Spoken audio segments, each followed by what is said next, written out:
মনে করেন কিছু কিছু নাম আছে যে সমস্ত নাম এসছে, এখন একটা ট্রায়াল যখন এখনো কিন্তু চলমান, এটা হচ্ছে কি এখন high court division of the supreme কোর্টে আছে, এটা পর appellate division of the supreme কোর্টে যাবে।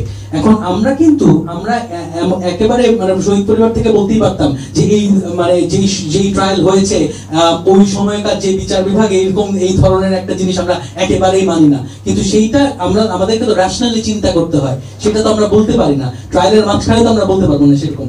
এই কারণেই কিন্তু আসলে জুডিশিয়াল এনকোয়ারি কমিশনটা চাওয়া, কারণ জুডিশিয়াল এনকোয়ারি কমিশন শুধু আমাদেরই চাওয়া না, এটা হাইকোর্ট ডিভিশনের রায়তেও আছে।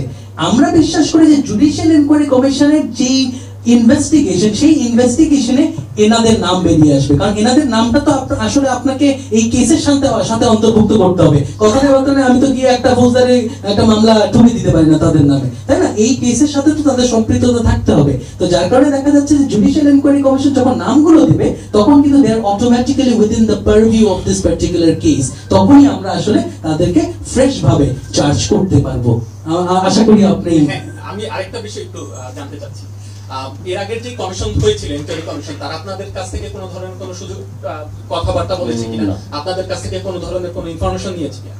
আপনি যে বিষয়টা দাবি করলেন আপনাদের কাছে অনেক এভিডেন্স আছে, অনেক বেশি কিছু বিষয় আছে যা আপনারা প্রমাণ করে, কল রেকর্ডের কথা বললেন অনেক বিষয়, এগুলো আপনারা দিয়ে সহযোগিতা করবেন কিনা বা তারা আপনাদের কাছে এর আগে চেয়েছিলেন? আমি যেটা বললাম, কমিশন তো তখন যে সার্ভিং অফিসার অনেকজন ছিলেন, না চেয়েও কিন্তু they had to abide by then regime's orders. অনেক অফিসারদের তো চাকরি করতে হবে, তারা তো দোষ দিয়ে লাভ নেই। কিন্তু এখন যারা যেহেতু রেজিম ইজ গন, আমরা চাই এই অফিসারসগুলো আস্তে আস্তে সব আগায় আসুক, একজন একজন করে টেস্টিমনি দেখ, তখন আপনি সব পুরো ফুল পিকচারটা জানতে পারবেন। Thank you. আরেকটা বিষয় আমি একটু পরিষ্কার করে রাখি, আমার মনে হয় এই জিনিসটাও জাতির জানা দরকার।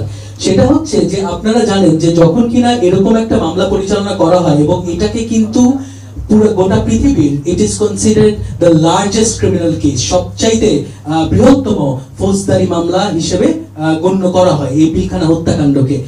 এইরকম একটা কেসে একেবারে ইনিশিয়াল স্টেজে, অর্থাৎ যখন কিনা বিচার বিভাগ আপনার লোয়ার কোর্টে অর্থাৎ নিম্ন আদালতে যখন কিনা চলমান মামলা, তখনই আমার মনে হয় কিছু কিছু আন্টি এবং কিছু কিছু আমাদের শহীদ পরিবারের সন্তানদের কাছে কিছু কিছু উইটনেসের জন্য বলা হয়েছিল। এটার পরে সেই মামলার ফলো আপ, এই যে এত বড় একটা মামলা লড়ছে, এই মামলা তো আমাদের অ্যাটর্নি জেনারেল লড়ে, তাই না? আমাদের স্টেট লড়ে এই মামলাটা।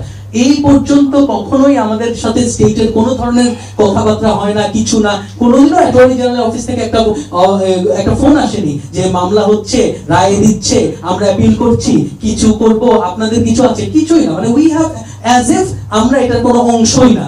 তারাই মামলা করে, তারাই রায় পায়, তারাই এটা নিয়ে সন্তুষ্ট থাকে এবং তারাই বলে 15 বছর ধরে একই কথা বলে যে এই তো হয়ে যাচ্ছে, মামলা রায় হয়ে যাচ্ছে, দ্রুতই ফাঁসি কার্যকরী হয়ে যাবে। সত্য কথা হচ্ছে যে আমরা যারা শহীদ পরিবার, আমরা কিন্তু আসলে ফাঁসি দ্রুত কার্যকর হয়ে যাচ্ছে সেটা নিয়ে খুশি না। কারণ দ্রুত কার্যকর যদি হয়ে যায় তাহলে এনকোয়ারি কমিশন গিয়ে কাকে প্রশ্ন করবে? যদি ফাঁসি হয়ে যায় তাহলে তো প্রশ্ন করার কোনো লোকই থাকবে না। প্রশ্ন তো করতে হবে কাউকে গিয়ে যে তোমরা যে এরকম একটা ঘটনা ঘটালে, কি কারণে ঘটালে, কার মদতে ঘটালে। তো যার কারণে আমার মনে হয় এটা আল্লাহর অশেষ মেহেরবানি যে আমরা এরকম একটা সুযোগ পেয়েছি এবং ট্রায়ালের মাঝখানে আছি, এখনো ফাঁসিগুলো কার্যকর হয়নি এবং আমরা অতি দ্রুত এই তদন্ত কমিটি দ্বারা আমরা বেসিকলি আমরা ইনশাআল্লাহ আমরা জানতে পারবো যে এর পেছনে ষড়যন্ত্রকারীরা কারা। আশা করছি আপনাদের প্রশ্নের উত্তর দিতে পেরেছি। দেখেন, তৎকালীন আগের রেজিম এর কারণে অনেক বাধা ছিল সোলজারদের ফ্যামিলিকে যোগাযোগ করা, বা চেলেও কিন্তু অনেক সময় দেওয়া হতো না, কারণ আমরা কিন্তু সৈনিকদের নিজের হিসাবে গ্রহণ করেছি, তাদের পরিবার আমরা নিজের হিসাবে গ্রহণ করেছি, আমাদের বাবারা গ্রহণ করেছে।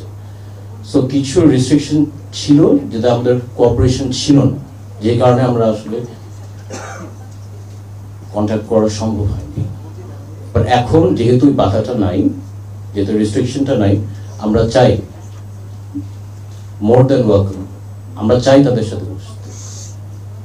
মানে এখানে আমার মনে হয় এই জিনিসটা খুব ক্লিয়ার করা দরকার। যে কোনো কারণেই হোক না কেন আমাদেরকে সবসময় কয়েন হিসাবে ধরা হয় যে আমরা এক সাইডের কয়েন এবং তারা আরেক সাইডের কয়েন। বিষয়টা কিন্তু একেবারে এরকম না। অপরাধী সকল জওয়ান তো আর অপরাধী ছিল না। যে সমস্ত জওয়ান আসলে নির্দোষ, সেই জওয়ানদের আমরা যে কোনো ধরনের সাজা আমরা কিসের জন্য চাইবো? মানে আমাদের তো চাওয়া সেটার কোনো কারণ নাই। যদি তারা নির্দোষ হয়ে থাকে এবং আমাদের দাবিগুলোর মধ্যে আমরা বলেছি, আপনারা দেখেছেন, যে তাহলে অবিলম্বে তাদেরকে যেন ছেড়ে দেওয়া হয়।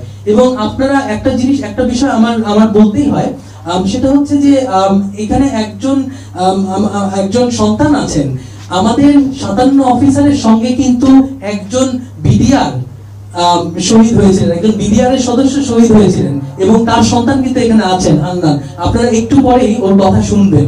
তো যার কারণে এটা এরকম করে ভাবার কোনো কারণ নেই আর কি, যে নির্দোষ যে সমস্ত সৈনিক আছে যারা কিনা কোনো হয়তোবা কোনো ইয়ে করেনি, তাদের সাজা অথবা তাদের যে কোনো ধরনের পানিশমেন্ট আমাদের চাওয়ার কোনো কারণ নেই এখানে।